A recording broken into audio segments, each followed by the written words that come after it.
Bonjour à tous et à toutes.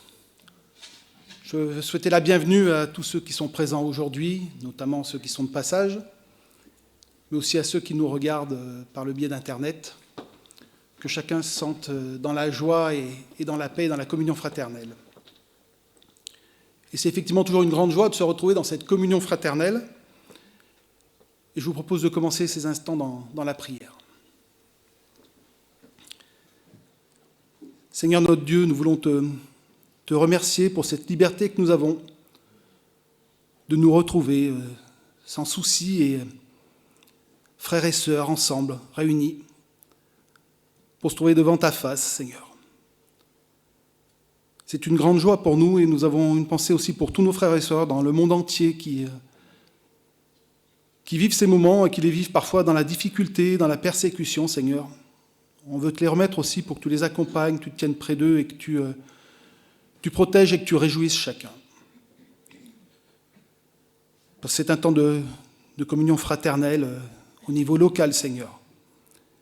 Mais aussi avec tous ceux qui, comme nous, font partie de cette grande Église qui est ton épouse. Alors bénis ces moments, bénis-nous.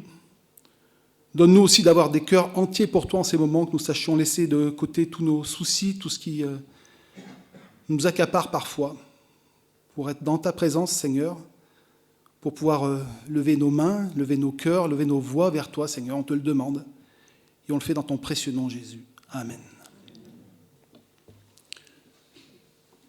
Alors je vous invite à vous lever et on va commencer ce temps de louange avec deux cantiques. Le premier qui est « J'entrerai dans tes portes, j'entrerai dans ces portes avec la joie dans mon cœur. Je viendrai louer le Seigneur. Je dirai « Voici le jour que l'Éternel a fait ». Et le deuxième qu'on enchaînera directement derrière, c'est « Béni soit ton nom ».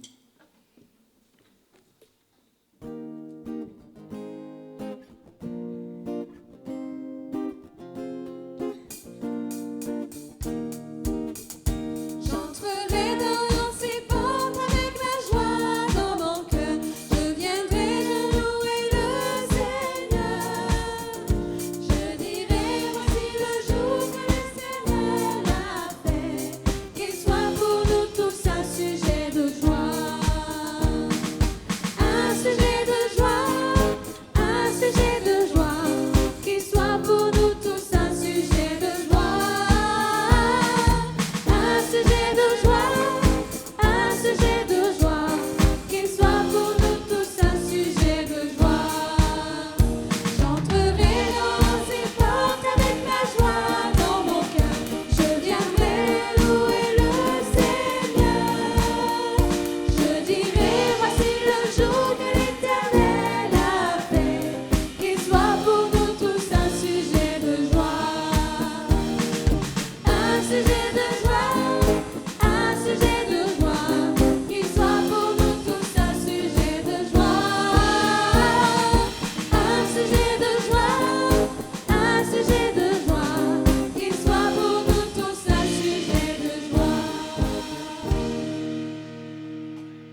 pouvez vous rasseoir. Je vous propose de lire maintenant un passage dans les psaumes, dans le psaume 40. Nous allons dire le début de ce psaume. C'est un psaume de David, psaume 40, versets 2 à 6. J'avais mis en l'Éternel mon espérance, et il s'est incliné vers moi. Il a écouté mes cris. Il m'a retiré de la fosse de destruction, du fond de la boue. Et il a dressé mes pieds sur le roc. Il a affermi mes pas. Il a mis dans ma bouche un cantique nouveau, une louange à notre Dieu. Beaucoup l'ont vu et ont eu de la crainte et se sont confiés en l'Éternel. Heureux l'homme qui place en l'Éternel sa confiance et qui ne se tourne pas vers les hautains et les menteurs. Tu as multiplié, Éternel, mon Dieu, tes merveilles et tes desseins en notre faveur. Nul n'est comparable à toi. Je voudrais les publier et les proclamer, mais leur nombre est trop grand pour que je les raconte. Nous étions dans la boue, même plus, dans la fosse de destruction. Et nous avons crié à Dieu, et il m'a répondu. Il a dressé nos pieds sur le roc, et même plus maintenant.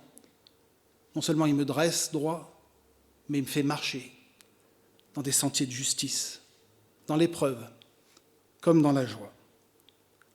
Alors dans ma bouche, dans nos bouches ce matin encore, il y a ce cantique nouveau en son honneur. Et je vous invite à vous relever de nouveau pour chanter « Ô Jésus, mon Sauveur ».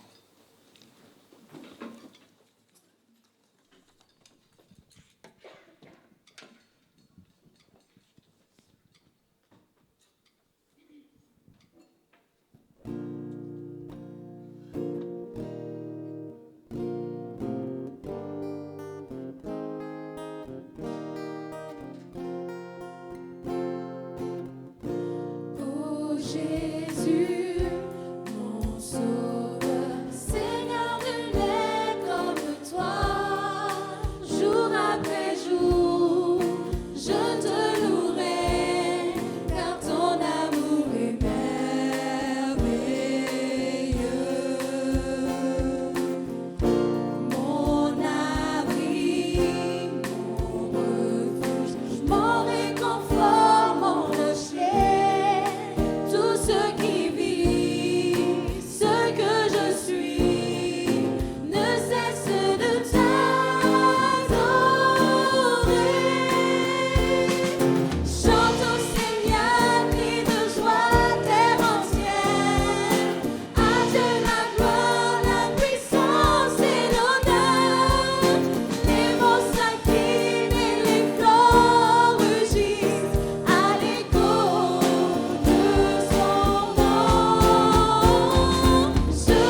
Je vous invite à rester debout,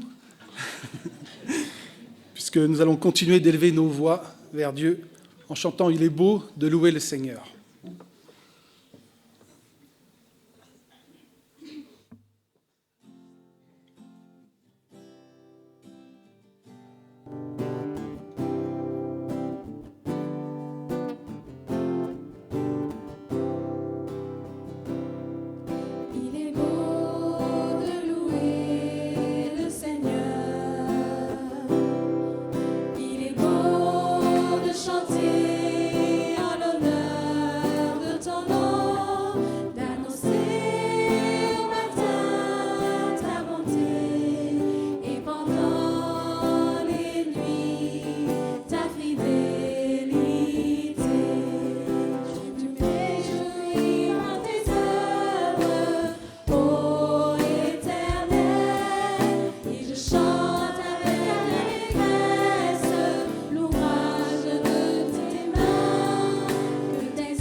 Si vous pouvez reprendre place. Ses œuvres sont grandes et ses pensées profondes. Et je vous invite à poursuivre la lecture, toujours dans le psaume 40, les versets 7 à 11. Tu ne désires ni sacrifice, ni offrande.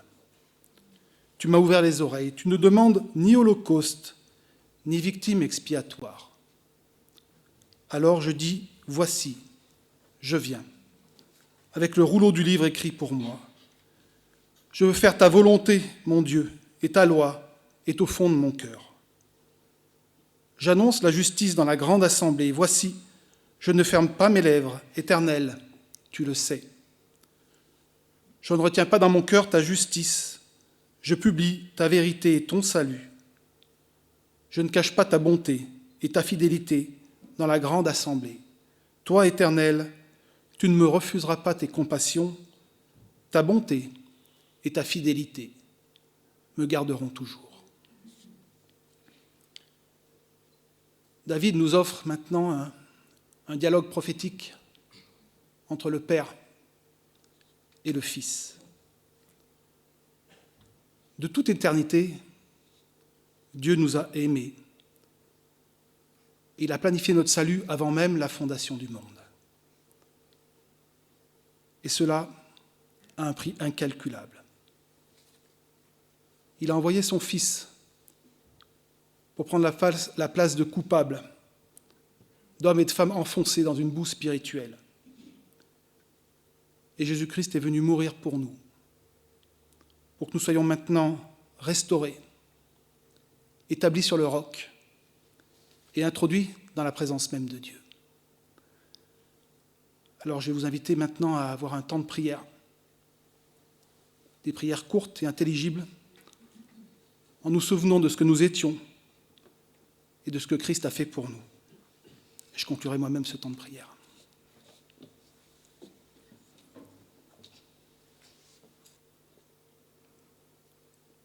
Seigneur, ce matin, nous voulons encore une fois te remercier d'avoir regardé à nous dans la boue dans laquelle nous nous débattions, Seigneur. Nous voulons te remercier d'avoir accepté de descendre de ton ciel de gloire pour prendre une nature humaine et d'avoir accompli la volonté de ton Père et jusqu'à la mort de la croix, Seigneur. Et nous regardons à la condition qui était la nôtre et à celle qui est maintenant cette nouvelle condition d'enfants de Dieu, adoptés dans cette famille.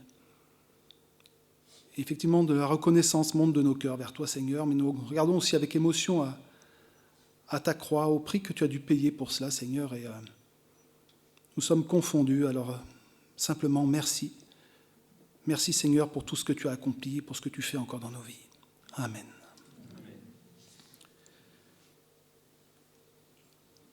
Alors c'est vrai que si nous sommes dans la joie, nous voulons aussi nous souvenir du prix que cela a coûté au Seigneur. Et je vous propose de rester assis peut-être pour chanter les 2 chants qui vont suivre. Le premier, c'est « Par la croix » d'Écriture. Et le deuxième, c'est une petite nouveauté.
Alors maintenant, celui qui vient avec mes remerciements à l'équipe de louanges, c'est « Montre-moi l'aurore ». C'est un nouveau chant, alors je vous demande de la compassion si tout n'est pas parfait, mais je vous demande aussi de bien réfléchir et de méditer sur les paroles de ce chant.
actions mauvaises, courant en son sanglant. Ô puissance de la croix, Christ s'est fait péché pour moi. Prends sur lui la colère, je suis pardonné à la croix. La lumière se voile et la terre tressaille. Le Créateur couvre la tête. Le voile déchiré, les morts se réveillent. Il crie, c'est accompli. Ô puissance de la croix, Christ s'est fait péché pour moi. Prends sur lui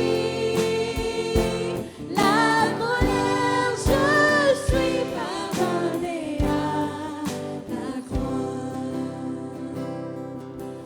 Montre-moi mon nom gravé dans tes mains, transpercé pour me libérer. La mort est vaincue, la vie m'est donnée par ton amour parfait. Ô puissance de la croix, Christ s'est fait péché pour moi. Prends sur lui la colère, je suis pardonné à la croix.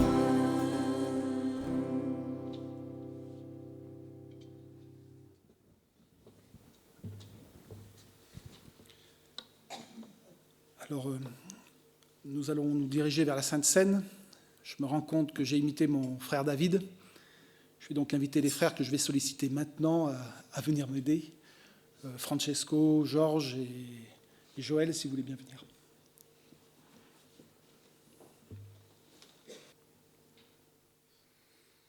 Seigneur, merci pour ces moments que nous pouvons passer à nous souvenir de où nous étions, dans notre ignorance, dans notre péché, dans notre rébellion envers toi.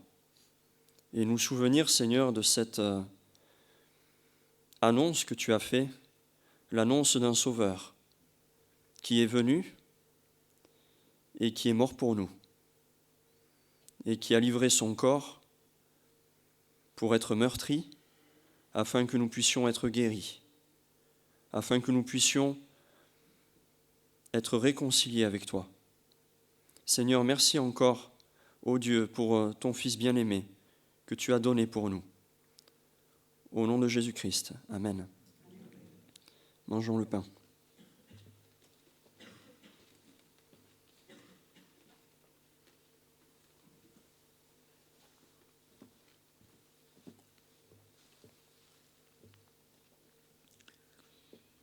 Seigneur notre Dieu, combien ce matin nous voulons prendre cette coupe qui nous rappelle que tu as versé ton sang et qu'aujourd'hui, Seigneur, tu as tout accompli sur la croix.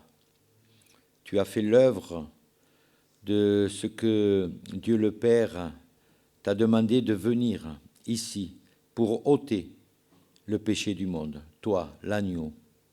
Toi qui étais sans péché, toi qui étais, Seigneur, avant toute chose, qui étais dans le ciel. Tu es venu, Seigneur, pour prendre notre iniquité, tout ce qui nous séparait de toi.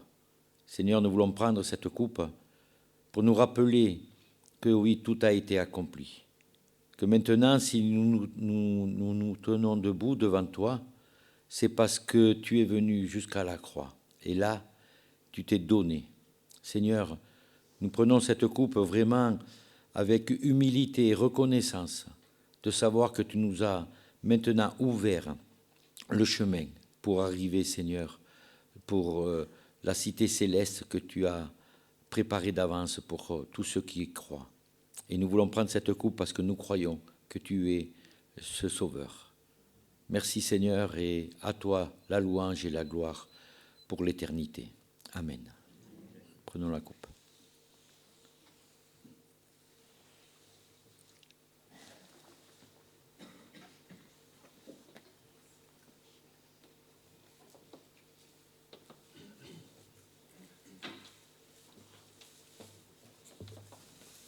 Pendant que nos frères ramassent les gobelets, je vous invite à vous lever et à rester debout pour les autres, pour chanter « À l'agneau immolé ».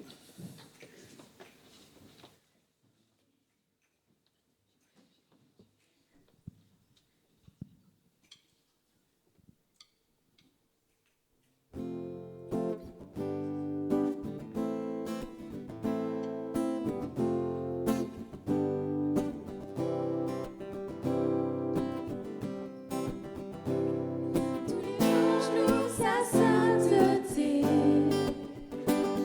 l'univers crie sa majesté, chantons gloire et puissance, force et louange à l'agneau immolé, à l'agneau immolé, éternellement reculé. Devant l'œuvre de la croix, devant l'agneau immolé, et le sang versé pour moi. Tous les anges louent sa sainteté, l'univers crie sa majesté, chantons gloire et puissance. Force et louange à l'agneau immolé, à l'agneau immolé. Le dernier qu'il a donné, à la vie brûlant tant d'amour et à jamais. Ma reconnaissance au roi. Tous les anges louent sa sainteté, l'univers crie sa majesté, chantons gloire et puissance, force et louange à l'agneau immolé, à l'agneau immolé. Vivant, vivant, vivant, puissant, vivant, Dieu vivant, puissant, tout puissant, tous les anges louent sa sainteté. L'univers crie sa majesté, chantons gloire et puissance, force et louange à l'agneau immolé, à l'agneau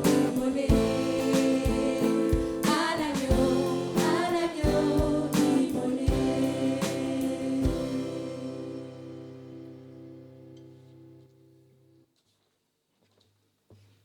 Je vous invite à vous rasseoir. Je vais maintenant céder la place à Alain, mais juste avant, je vais vous lire la fin de ce psaume 40.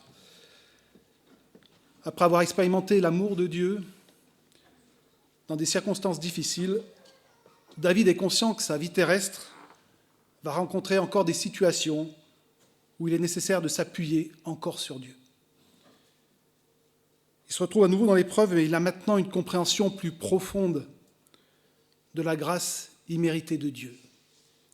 Et je vous invite à lire ces versets comme un encouragement pour ceux qui sont dans la tourmente, ceux qui sont découragés, ceux qui traversent des moments difficiles.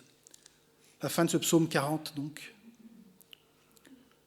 Que tous ceux qui te cherchent soient dans l'allégresse et se réjouissent en toi. Que ceux qui aiment ton salut disent sans cesse « Exalté soit l'Éternel ».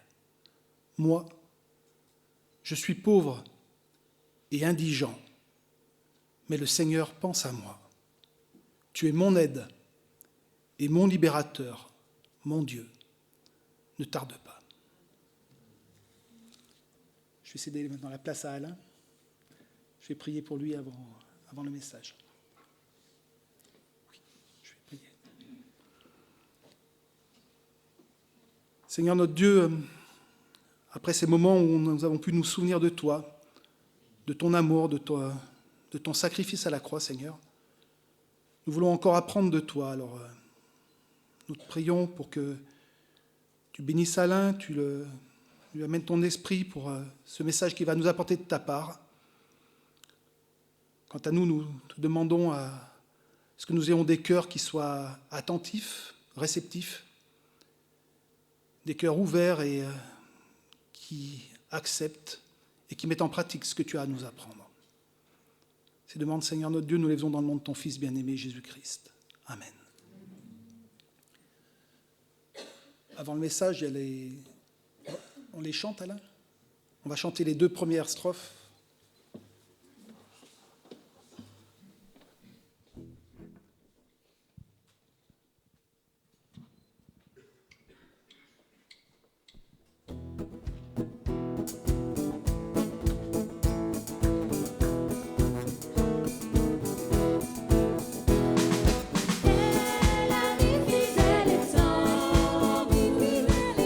Nous avons en Jésus-Christ toujours prêt à nous entendre, répondre à notre cri. Il connaît nos défaillances, nos chutes de chaque jour. Libérant ses exigences, et riche en son amour. Quel ami fidèle et tendre nous avons en Jésus-Christ, toujours prêt à nous comprendre. Nous sommes dans ceci, disons-lui toutes nos craintes, ouvrons-lui tout notre cœur. Bientôt ces paroles saintes rendront le vrai bonheur.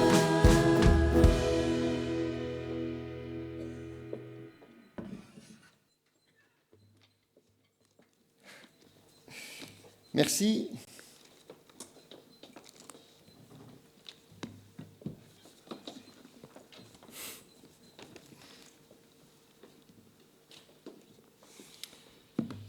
Ce cantique nous introduit sur le message de ce matin. J'aimerais vous parler d'un sujet parmi beaucoup d'autres dans le livre des Proverbes. C'est le thème de l'amitié. L'amitié.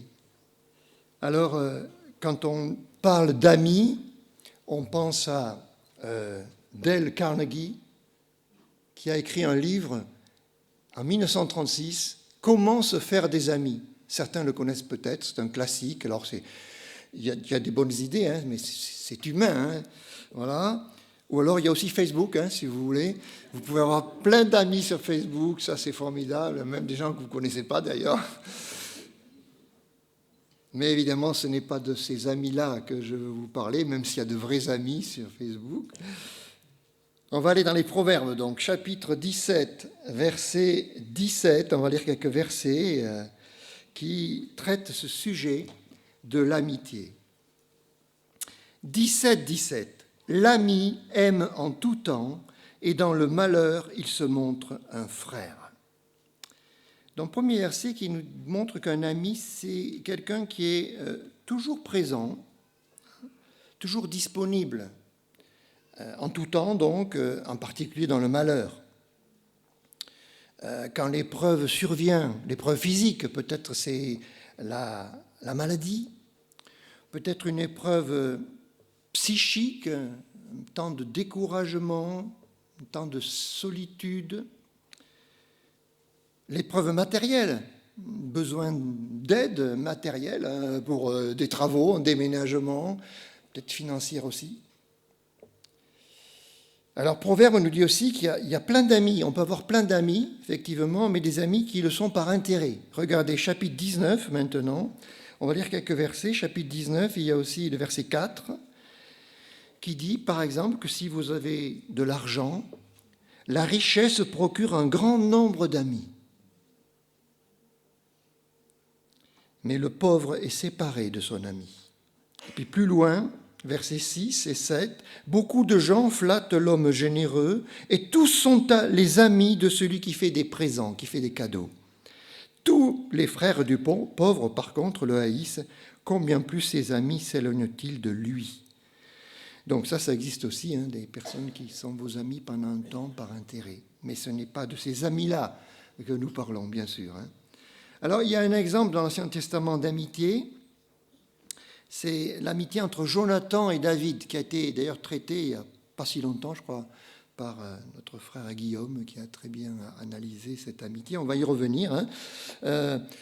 J'aimerais lire un texte un peu différent. C'est 1 Samuel 23, verset 15, où on voit ici comment se manifeste l'amitié, la disponibilité de Jonathan pour David dans l'épreuve. Comme on dit, c'est là qu'on voit les vrais amis. David est pourchassé par Saül, le père de Jonathan. Il se réfugie dans le désert. Et au chapitre 23 et au verset 15, nous lisons « David, voyant Saül en marche pour attenter à sa vie, se tint au désert de Ziph dans la forêt. Ce fut alors que Jonathan, fils de Saül, se leva et alla vers David dans la forêt. Il fortifia sa confiance en Dieu et lui dit « Ne crains rien, car la main de Saül, mon père, ne t'atteindra pas. » Et il continue à l'encourager.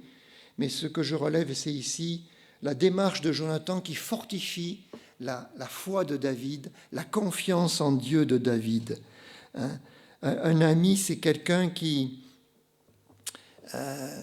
sait quand vous avez besoin d'être relevé et d'être encouragé. C'est cette période de mon ministère où j'étais découragé lorsque j'étais pasteur à Limoges, un moment difficile, et je suis allé voir un ami en Christ qui habitait à Bordeaux. Et vous savez, parfois on arrive, on est abattu, on est affligé, et on attend d'un ami qui pleure avec vous, qui compatisse, qui soient unis dans la peine. Et là, il s'est passé quelque chose de différent, un petit peu comme dans le cantique qu'on a chanté. « Béni soit le nom du Seigneur ». Il est surprenant ce cantique, parce que ce cantique vous dit qu'on doit bénir le Seigneur, même dans l'épreuve. Et c'est un peu ce qui s'est passé avec cet ami. Quand je suis arrivé vers lui, la tête basse, il m'a dit « Gloire à Dieu, mon frère, bénis le Seigneur ». Je n'avais pas trop le cœur à bénir le Seigneur, mais c'est le Seigneur qui permet ça. C'est le Seigneur qui permet ça.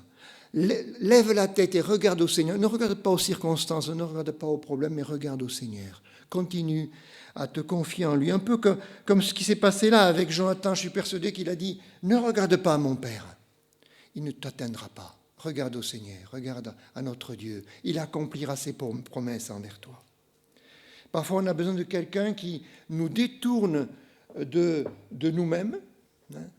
Il nous dit, ne regarde pas à toi-même, ne regarde pas aux autres, ne regarde pas aux circonstances, mais regarde à ton Dieu.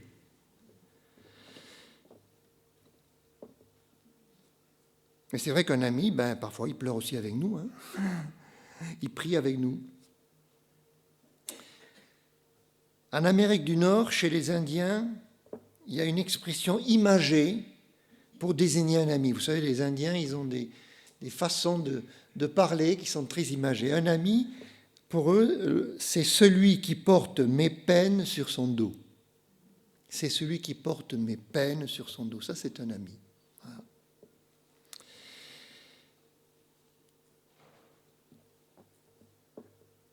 Quand on a un ami, on on n'a pas peur de le déranger. Regardez Luc 11, versets 5 à 10, il y a cette histoire de cet homme qui a besoin de pain et qui n'hésite pas à déranger son ami en pleine nuit. Alors c'est sûr qu'on hésiterait à le faire peut-être aujourd'hui, mais pourquoi pas, parfois il y a des besoins urgents. Regardez, on va lire ces versets, Luc 11, verset 5. Il leur dit encore, si l'un de vous a un ami, avez-vous un ami? Et qu'il aille le trouver au milieu de la nuit pour lui dire, ami, prête-moi 3 pains, car un de mes amis est arrivé de voyage, encore un ami, chez moi, je n'ai rien à lui offrir. Et si de l'intérieur de sa maison, cet ami lui répond, ne m'importune pas, la porte est déjà fermée, mes enfants et moi nous sommes au lit, je ne puis me lever pour te donner des pains. Je vous le dis, même s'il ne se levait pas pour les lui donner parce que c'est son ami, il se lèverait à cause de son importunité et lui donnerait tout ce dont il a besoin. Et moi je vous dis, demandez, l'on vous donnera, cherchez, vous trouverez, frappez, l'on vous ouvrira. Car quiconque demande reçoit, celui qui cherche trouve et l'on ouvre à celui qui frappe.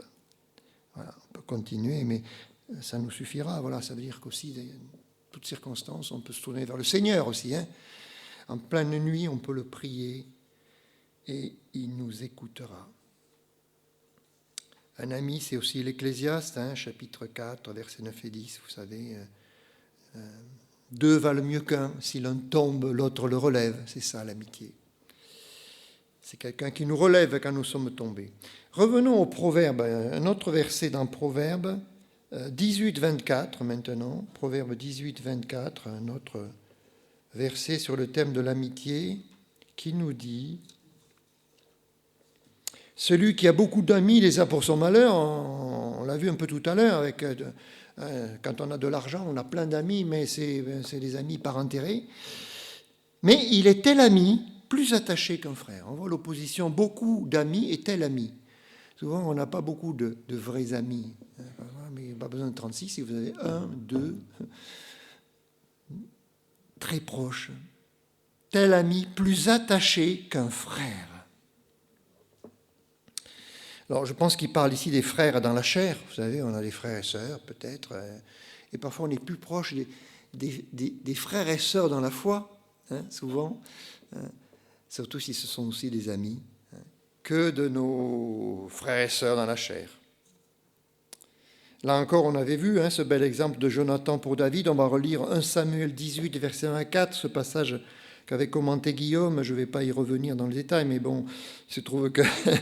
Il convient à mon message, donc on va enfoncer le clou sur ce texte. 1 Samuel 18, c'est ce beau passage où c'est la rencontre de Jonathan et de David.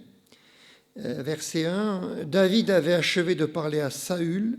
Dès lors, l'âme de Jonathan fut attachée à l'âme de David. Et Jonathan l'aima comme son âme. Ce même jour, Saül retint David et ne le laissa pas retourner dans la maison de son père. Jonathan fit alliance avec David parce qu'il l'aimait comme son âme. Il ôta le manteau qu'il portait pour le donner à David. Alors, un soldat qui donne son manteau, c'est un gros sacrifice parce que le manteau, ça lui servait de couverture aussi. Vous savez, la nuit, parfois, il dormait... On le voit ailleurs dans l'Ancien Testament, ils dormaient enveloppés dans leur manteau. Donc donner son manteau, vous me direz, il en aurait trouvé un autre, mais comme c'est l'idée, voilà, il donnait, comme on dirait aujourd'hui, il a donné sa chemise. Voilà. Son manteau, pour David, ses vêtements, même son épée, son arc et sa ceinture. Voilà. L'amitié se manifeste pas seulement par des paroles, mais par des actes. C'est Jean qui dira dans la première épître, « Petits enfants, n'aimons pas en parole et avec la langue, mais en acte et avec vérité. » Il y avait un missionnaire en Chine qui était étonné de voir les enfants qui portaient leur petit frère sur le dos. C'est-à-dire, vous savez, vous voyez souvent les femmes aussi, donc ils ont l'enfant plus petit qu'ils portent sur le dos, là, il est attaché, Et il faisait tout avec, il jouait, il courait, il marchait, etc. Il a dit à un moment donné à un de ses enfants, mais c'est pas un fardeau trop lourd pour toi quand même? Il dit, c'est pas un fardeau, il a répondu l'enfant, c'est pas un fardeau, c'est mon frère. C'est intéressant, c'est pas un fardeau, c'est mon frère. C'est l'idée, voilà. Si vous, comme disait ce proverbe indien, si vous portez justement les fardeaux de votre frère, si vous portez dans l'amitié, voilà, votre frère, votre sœur, c'est pas un poids, parce que c'est votre frère, votre ami. Alors allons dans un autre texte de Proverbe 27 maintenant, Proverbe 27, versets 5 et 6. Alors un ami, on a vu le bon côté, l'ami c'est quelqu'un qui pleure avec nous, c'est quelqu'un qui nous encourage, c'est quelqu'un qui se donne, c'est quelqu'un qui, on l'a chanté, qui nous comprend, qui nous écoute. Et ici on voit qu'il y a un autre aspect, un ami c'est quelqu'un qui est sincère. 27, versets 5 et 6. Mieux vaut une réprimande ouverte qu'une amitié cachée. Les blessures d'un ami prouvent sa fidélité, mais les baisers d'un ennemi sont trompeurs. L'idée ici, c'est qu'un véritable ami, il a la liberté de vous reprendre et de vous corriger. Et parfois, ça fait mal. C'est vrai. Qui est-ce qui aime être corrigé ici, qui aime être repris, qu'on lui dise, écoute, ce que tu fais n'est pas bien, j'ai pas apprécié ceci ou cela. Personne, personne ne va lever la main, évidemment. Pierre sait de quoi je parle, puisqu'il a été repris lui-même par Paul à un moment donné dans Galates chapitre 1. Il est dit que Paul, il a repris Pierre, en plus publiquement, il a repris une fois, parce que Pierre était répréhensible. Il était un peu hypocrite, vous lirez le passage dans Galates 1.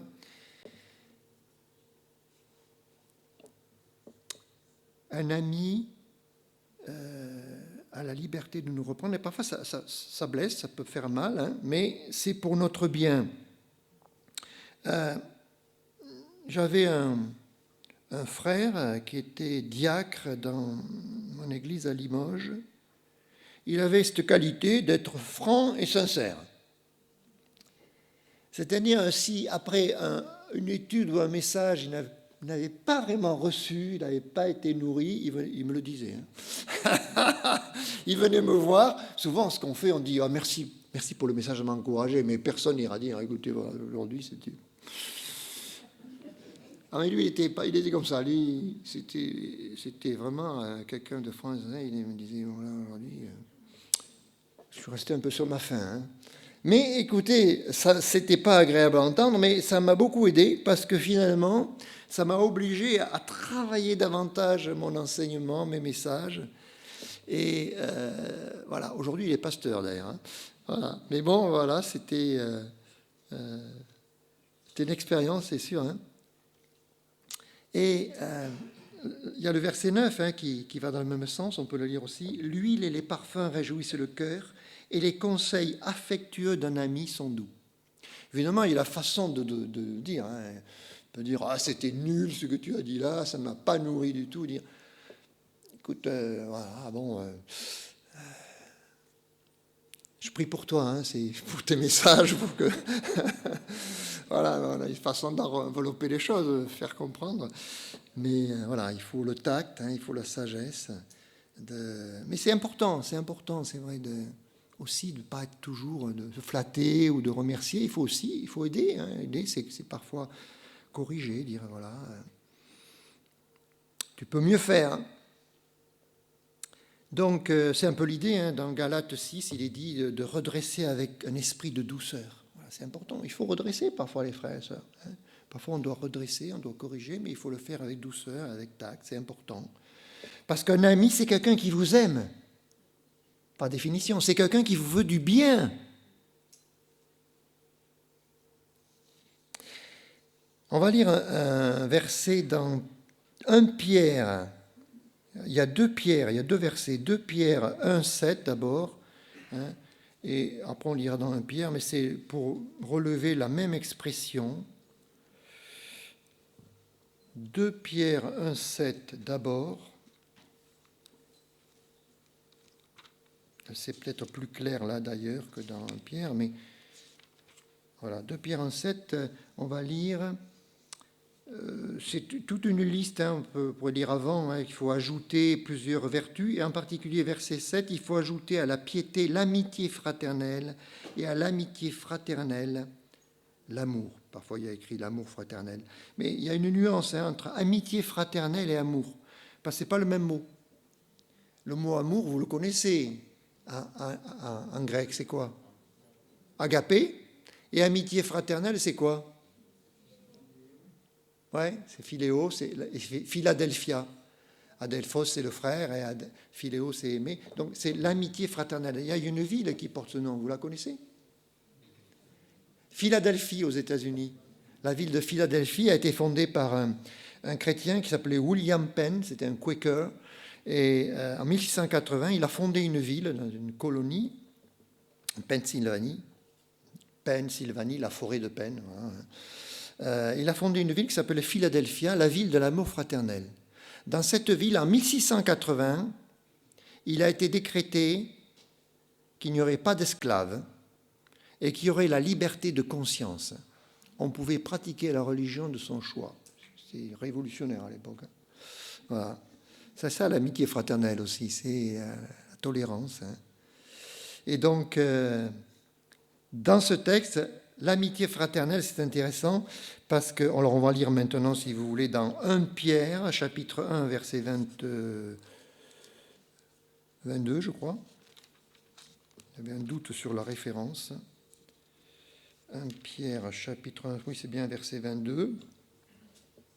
Ayant purifié vos âmes en obéissant à la vérité, pour avoir un amour fraternel sincère, aimez-vous ardemment les uns les autres de tout votre cœur, puisque vous avez été régénérés, etc. Donc un amour fraternel sincère, une amitié littéralement, c'est le même mot, hein, c'est Philadelphia, une amitié fraternelle sincère. Je m'arrête sur le mot sincère. On a un Italien ici, Francesco. Tu sais d'où ça vient le mot sincère? Sincere. Sincere. Sincerità. Alors en Italie, il y a beaucoup de marbre, hein, beaucoup de carrières de pierre, et le marbre de Carrare, par exemple, etc. Et donc, dans ces pierres, dans le marbre, parfois il y avait des fissures. Hein, ce n'était pas toujours parfait. Et donc, dans ces fentes, certains y mettaient de la cire. Vous mettez de la cire pour boucher ces fissures, ni vu ni connu. Sauf qu'à la chaleur, la cire, elle fond. Et donc, quand certains se rendaient compte de cela, ils démasquaient la supercherie. Et donc, ils ont été obligés de mentionner, ça c'est du marbre sincere, du marbre sans cire. D'où sincère, sincerita. Voilà. Voilà. Donc voilà, l'amitié fraternelle est sincère, c'est-à-dire on ne bouche pas les fissures, n'est-ce pas? C'est pas camouflé, il n'y a pas des choses cachées, c'est sincère.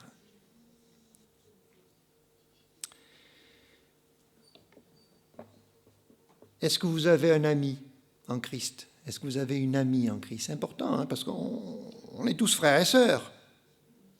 C'est une chose d'être frères et sœurs, et gloire à Dieu, mais c'en est une autre d'être amis.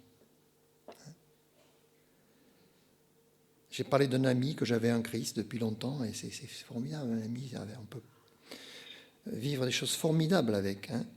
Il y a quelques années, à l'église où j'étais pasteur à Nice, nous avons tiré au sort entre les hommes pour passer du temps 2 par 2. C'est-à-dire, voilà, on a mis sur des petits papiers les prénoms de tous les hommes qui voulaient participer, et on a tiré un nom. Voilà. Et l'idée, c'était, voilà, maintenant, vous devez passer du temps avec ce frère. Hein. Alors, le Seigneur a pu diriger le tirage aussi, hein, mais voilà, vous devez passer du temps avec ce frère. Vous allez prendre un café, vous allez manger ensemble, vous allez on s'est donné 2 mois, je crois, hein, de manière à vous connaître davantage, à développer voilà, une relation. Alors évidemment, c'est pas comme ça que ça marche, hein, on ne peut pas obliger, provoquer, mais quand même l'idée c'était de démarrer quelque chose, après ça pouvait se faire spontanément hein, avec d'autres personnes. Hein. Mais voilà, c'est comme ça que certains ont vraiment appris à se connaître, hein, ils ont développé une amitié, hein, parce que là, voilà, on parle de tout et de rien, hein. On peut parler de nos loisirs, mais on peut parler de sa vie spirituelle, on peut voilà, s'enrichir, se compléter, parce que se confier à quelqu'un, ça veut dire qu'on lui fait confiance, on lui dit des confidences. Hein. C'est pas facile, ça prend du temps, parfois il faut écouter, il faut développer cette confiance, c'est partager spirituellement, prier ensemble, prier l'un pour l'autre, parce que moi, je prie pour vous, pour la plupart d'entre vous ici que je connais, mais parfois je ne sais pas quoi prier, hein, parce que je ne connais pas vos besoins. Je dis, Seigneur, aide-les à grandir spirituellement. Si vous avez une responsabilité dans l'Église, je prie pour votre engagement, mais après, voilà, l'amitié, ça va nous permettre de connaître les besoins beaucoup mieux.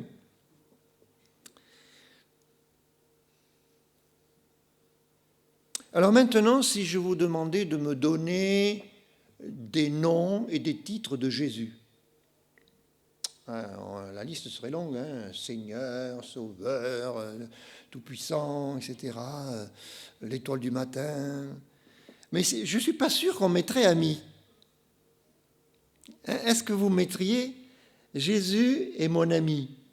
Ça paraît, hein, le Seigneur, Dieu Tout-Puissant, mais mon ami? On l'a chanté, hein. Quel ami fidèle et tendre. C'est étonnant, hein, étonnant que le Seigneur,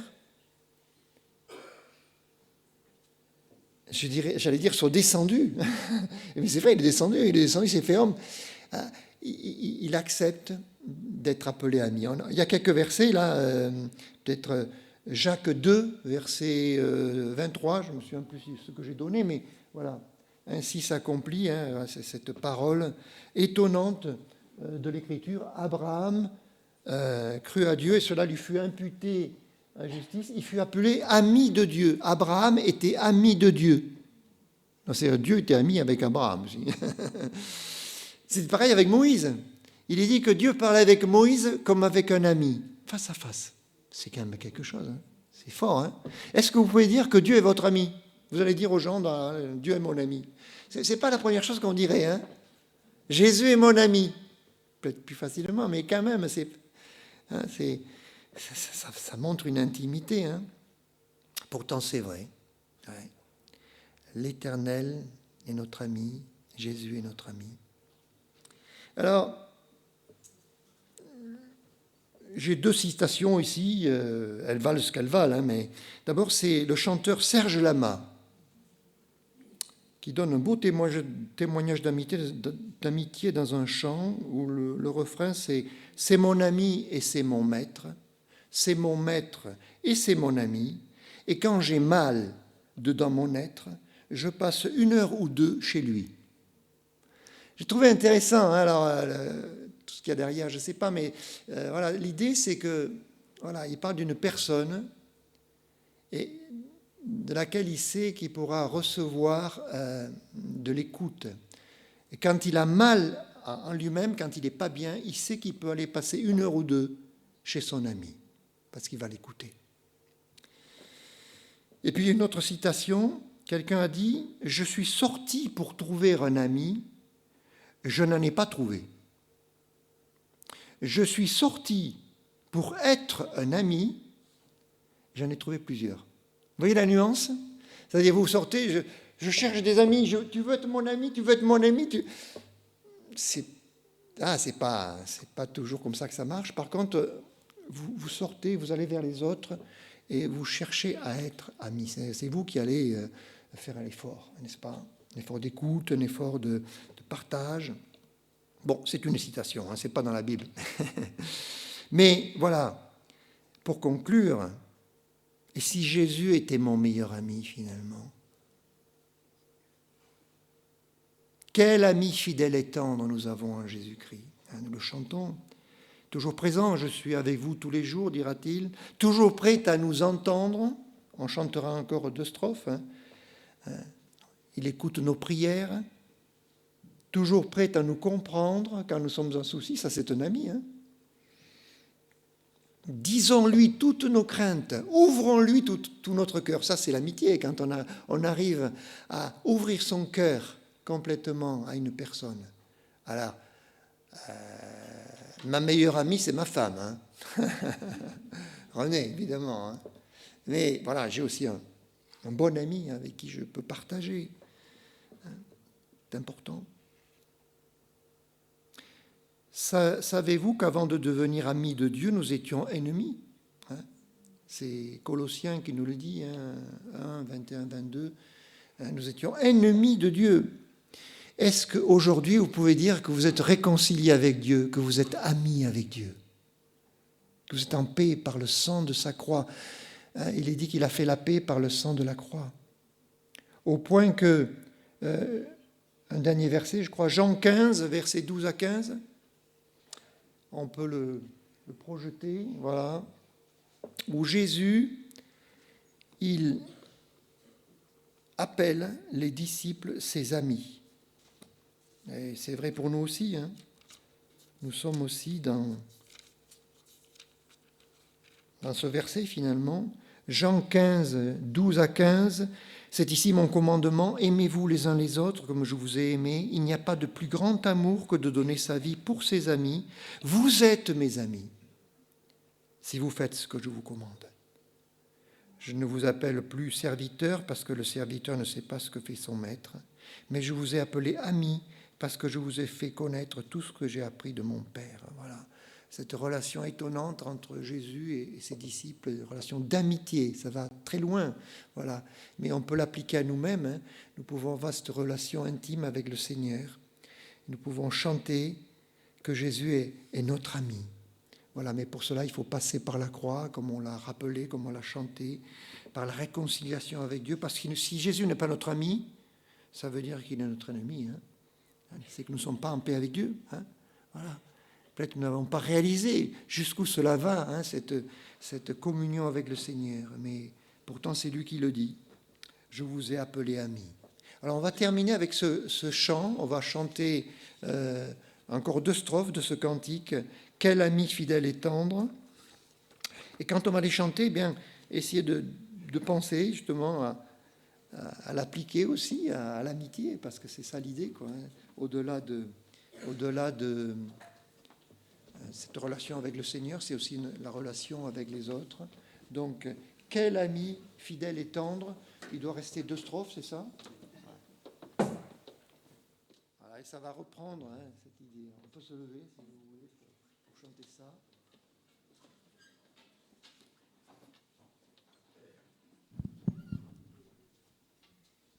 Voilà, un ami, c'est quelqu'un qui partage aussi, là, il nous apprend à vaincre en comptant sur lui. Peut-être les amis, voilà, ils nous donnent des conseils pour avoir la victoire dans notre vie aussi. Ça, c'est le Seigneur.